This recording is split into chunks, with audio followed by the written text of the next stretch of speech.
Road మీద కెమెరాలు పట్టుకొని లైసెన్స్ లేవని అడుగుతారు. మరి అక్కడ అన్ని పశువులు కనబడుతున్నాయని పొద్దున ఒకటి, మధ్యాహ్నం ఒకటి, సాయంత్రం ఒకటి పట్టిస్తే మీకేం పని లేదా, మాకు పని లేదా అని మాట్లాడతారు పోలీసులు. మరి ఎవరు పని చేయాలి సార్? ఏం చెప్పింది భారత ప్రభుత్వం?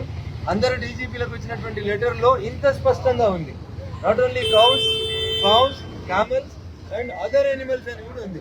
ఇది చట్టాన్ని పరిరక్షించినప్పుడు ప్రజలు చట్టాన్ని తమ చేతుల్లోకి తీసుకోవచ్చు. ఇది కూడా భారతీయ శిక్షా స్మృతి లోపలనే ఉంది. రోడ్డు మీద నా కళ్ళ ముంగట మర్డర్ జరుగుతూ ఉంటే పోలీసు వాళ్ళు చూడకుండా పక్కేళ్ళు వెళ్ళిపోతే యూనిఫామ్ లేనటువంటి సివిలియన్స్ కూడా ఆ మర్డర్ అటెంప్ట్ చేసినటువంటి వ్యక్తిని పట్టి పోలీస్ స్టేషన్ తీసుకుపోవచ్చు అనేది భారత శిక్షా స్మృతి లోపల, ఇండియన్ పీనల్ కోడ్ లోపల ఉన్నటువంటి మినిమం బేస్. అది ఆ మాత్రం కూడా లేకుండా నీకెందుకు నువ్వు అంటే నేను చాలా స్పష్టంగా చెప్తా ఉన్నా. పోలీసు వాళ్ళకి ఇంత బాధాకరమైనటువంటి విషయం ఏంటంటే చట్టం తెలిసినటువంటి వ్యక్తిగా నేను ఇట్లా మాట్లాడాల్సినటువంటి పరిస్థితి రావడం అనేది దురదృష్టకరం. నేను ఎస్పీ గారితో మాట్లాడినా, ఐజీ ఇంటెలిజెన్స్ గారితో మాట్లాడినా, సార్ నేను అవుట్ ఆఫ్ స్టేట్, నేను ఈ రాష్ట్రంలో లేను, పరిస్థితి అదుపు తప్పుతుంది, మీ పోలీసులు ఎస్ఐలు సిఐలు సరిగా పనిచేస్తలేరు, వాళ్ళని పనిచేయించమంటే కంప్లైంట్ ఇచ్చినటువంటి గోరక్షకుల మీద ఇలా కేసు పెట్టి ఉదయం 9 మందిని, ఇప్పుడు సాయంత్రం 4గురిని మళ్ళీ రిమాండ్ చేస్తా ఉన్నటువంటి తెలంగాణ పోలీస్ అధికారులారా, ఎవరికి భయపడుతున్నారు మీరు? మీరు భయపడితే భారత రాజ్యాంగానికి భయపడుతుంది, మీరు భయపడితే భారత ప్రభుత్వానికి భయపడుతుంది. కానీ కొన్ని రోజులు పింక్ యూనిఫామ్ కి, కొన్ని రోజులు 3 రంగుల యూనిఫామ్ వేసుకుంటామంటే మాత్రం ఇది పద్ధతి కాదని చాలా స్పష్టంగా చెప్తా ఉన్నాం. పొద్దున 9 మంది హిందువులని అరెస్ట్ చేసిరు, సాయంత్రం 4 హిందువుల్ని అరెస్ట్ చేసిరు. కానీ వాళ్ళకి సంఘటనకి కారకులైనటువంటి ముస్లింలు మాత్రం ఎవరు దొరుకుతలేరు. ఇప్పటిదాకా ఒక్కరిని కూడా అరెస్ట్ చేయకపోవడం అనేది ఏ రాజకీయ ఒత్తిడి ఉంది అనేది మెదక్ ఎస్పీ గారు చెప్పాలి. ఏదో ఐజీ గారు వచ్చి చెప్పిపోయినారట 144 సెక్షన్ ఉంది, లా అండ్ ఆర్డర్ ని బ్రేక్ చేయొద్దు, ఎవరు మెదక్కు రావద్దు. బరాబర్ వస్తాం, మెదక్ ఎంపీగా బరాబర్ మెదక్కు వస్తాం, మెదక్ ప్రజలు ఓటేసిరు, మెదక్కు వస్తాం. ఇప్పుడే వస్తా ఐజీ గారు, మంచిగా వినురు జరా. ఎట్లా ఆపుతావు? ఏముందని ఆపుతావు? ఏసి నేను ఎలక్టెడ్ రిప్రజెంటేటివ్ నేను తప్పకుండా వస్తా. నీకు చేత కాలేదు కదా, నేను చెప్తా నీకు. ఇండియన్ పీనల్ కోడ్ ఏం చెప్తుంది, భారతీయ శిక్షా స్మృతి ప్రకారం ఏం కేసులు చేయాలో చెప్తా నేను. అని మొదటి నుంచి కూడా Medak SP such a controversial person. నా ఎన్నికల సందర్భంగా కూడా డబ్బులు ఉన్నాయని 10 సార్లు ఫోన్ చేస్తే కూడా ఏ రోజు సంఘటన స్థలానికి రాలేదు.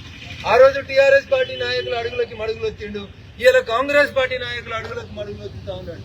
నేను చాలా స్పష్టంగా ఈ రాష్ట్ర డీజీపీ గారికి చెప్పదలుచుకున్నా, ఇంకొక హిందువుని అరెస్ట్ చేసిన, ముస్లింలను అరెస్ట్ చేయకుండా వాళ్ళ మీద జరిగినటువంటి దాడులకి సంబంధించి వాళ్ళని కొట్టినటువంటి, హిందువులను కొట్టినటువంటి ముస్లింలను అరెస్ట్ చేయకుండా కేవలం వాళ్ళ మీద ఏదో దాడి జరిగిందని 205 క్రైమ్ నెంబర్ అని ఒక అర్ధగంట ముందు టైం వేసుకొని పొద్దుటి నుంచి పోలీస్ స్టేషన్ చుట్టూ తిరిగినటువంటి గోరక్షకుల మీదనే ఉల్టా కేసులు పెట్టి ముందే వీళ్ళే దాడి చేసిరని నీ ఇష్టారాజ్యంగా నువ్వు చేస్తున్నటువంటి పద్ధతిని జిల్లా ఎస్పీ గారు మార్చుకోవాలి, జిల్లా పోలీస్ అధికారులు మార్చుకోవాలి. మీరు రాజకీయ నాయకులు కాదు. రాజకీయ నాయకులు తప్పు చేస్తే లేదా ఇంకెవరైనా తప్పు చేస్తే చట్టాన్ని చేతిలోకి తీసుకుంటే కాపాడాల్సినటువంటి జిల్లా పోలీస్ యంత్రాంగం మంచిగా నిమ్మకు నీరెత్తినట్టు వ్యవహరించి లక్షలలో ఆస్తి నష్టమై తలలు పలిగి కత్తిపోట్లు జరుగుతూ ఉంటే దీనికి బాధ్యుడైనటువంటి ఎస్పీని, సిఐని ఇంకా సస్పెండ్ చేయకుండా రాష్ట్ర డీజీపీ గారి నిష్క్రియ పరత్వం ఏందో అర్థం చేసుకోవాలి. ఎందుకు తెస్తలేరు ముస్లింస్ ని? ఎందుకు దొరుకుతలేరు మీకు వాళ్ళు? ఇది మీ చేతగాంతనం కాదా? ఒక్కరు దొరుకుతలేరా? ఒక్కరిని రిమాండ్ చేయడం శాతమైతే లేదా? పొద్దున కోర్టుకు తీసుకుపోతే జడ్జి గారు మోకం భాష తిట్టింది.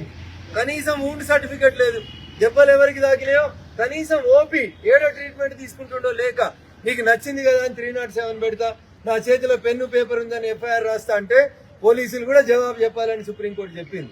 అందుకని పోలీస్ మిత్రులకు నేను చెప్పదలుచుకుంది ఒకటే, రేపటి నుంచి మీరు 100 మంది మీద కేసు పెడతామని, పీడీపీపీ యాక్ట్ పెడతామని రాత్రి ఇళ్లలోకి ఇంకొకరిని తీసుకొచ్చి ఇబ్బంది పెట్టిన మెదక్ జిల్లా ఎస్పీ గారు జరగబోయే ప్రతి సంఘటనకి నువ్వే బాధ్యత వహించాల్సి ఉంటుంది. నేను అందరిలాగా ఏలుముద్ర రాజకీయ నాయకుని కాదు. Definitely you have to face the prosecution. నువ్వేదో అనుకుంటున్నావు అంట, ఇంట్లోకి పోయే పోలీసు వాళ్ళు కొడితే ఒకతని కాళ్ళు తిరిగిపోయినాయి, కంప్లైంట్ ఇస్తే నీ సిఐ తీసుకోడు. నేను వస్తాను, ఇప్పుడు వస్తున్నా, ఎవరు ఆపుతారో ఎట్లా ఆపుతారో నేను కూడా చూస్తా. బరాబరా పిల్లోడు కట్టి మీ సిఐ మీద నీ మీద కంప్లైంట్ ఇచ్చిస్తాను. పోలీసు వాళ్ళు కొడితే కాళ్ళు తిరిగిపోతే కంప్లైంట్ రిజిస్టర్ కాదా? Is it not the violation of the human rights? SP గారు ఏం పని చేస్తా ఉన్నారు మీరు? పెద్ద పెద్ద బంగ్లాలు, ఫార్చునర్ కార్లు, ఏంది కమాండ్ కంట్రోల్ కట్టుకొని ఏం చేస్తా ఉన్నారు? ఎవరిని రక్షిస్తా ఉన్నారు? చాలా స్పష్టంగా మెదక్ ఎస్పీ గారికి పక్షపాత ధోరణి లేకుండా ఎవరైతే కంప్లైంట్ ఇచ్చినటువంటి అక్యూజ్డ్ ఉన్నారో ముస్లిమ్స్ వాళ్ళందరినీ కూడా అరెస్ట్ చేయడం చేతగాని మీరు better you quit the job of the superintendent of police Medak. ఎందుకంటే పొద్దుగల 9 మందిని రిమాండ్ చేసి ఇప్పుడు 4గురిని జడ్జి ఇంటి ముందుకు తీసుకుపోతా ఉన్నాడు. ఇంత అత్యుత్సాహం ఏందో మెదక్ ఎస్పీ గారికి తెలియదు. నేను మళ్ళీ చెప్తా ఉన్నా ఎస్పీ గారు, ఈ రోజు తర్వాత ఈ నిమిషం తర్వాత మీరు హిందువులను వెంటాడినా గోరక్షకులను అరెస్ట్ చేసినా ఏదో ఇంకా 105 మందిని అరెస్ట్ చేస్తామని ఫోన్లు చేసి బెదిరిస్తున్నాం అంటే ఎస్పీ గారు, నాకు కూడా తెలుసు చట్టం, మాకు ఎట్లా పనిచేయాలో తెలుసు. ఒక్క గోరక్షకుని ఈ రోజు రాత్రి అరెస్ట్ చేసినా, ఇళ్లలోకి పోయి భౌతిక దాడులు చేసినా జరిగే ప్రతి సంఘటనకి నువ్వే బాధ్యత వహించాల్సి ఉంటది, నువ్వే ముద్దాయిగా నేను సమాజం ముందు నిలబెడతా అని చెప్పి ఈ సందర్భంగా మెదక్ ఎస్పీ గారికి చాలా స్పష్టంగా హెచ్చరికలు జారీ చేస్తూ, రంగనాథ్ గారు మీకు నిజంగా చిత్తశుద్ధి ఉంటే, లా అండ్ ఆర్డర్ కంట్రోల్ చేయాలనేటువంటి కోరిక మీకుంటే ఖచ్చితంగా నేరం చేసినటువంటి ఆ గోవులకు సంబంధించి జరిగినటువంటి అన్ని ఇన్సిడెంట్లలో మొత్తం ముస్లింలు ఎవరైతే ఈ రూల్స్ ని బ్రేక్ చేసినటువంటి వాళ్ళందరినీ కూడా ఇవాళ రాత్రి కల్లా అరెస్ట్ చేయకపోతే ఎస్పీ గారు ఖచ్చితంగా రేపు పొద్దుగాల నీ ఆఫీస్కే వస్తాను, నువ్వు ఎట్లా అరెస్ట్ చేయవో చూస్తాను, మీ సంగతి ఏందో కూడా బరాబర్ చూస్తామని చెప్పి ఈ సందర్భంగా నేను హెచ్చరిస్తాను.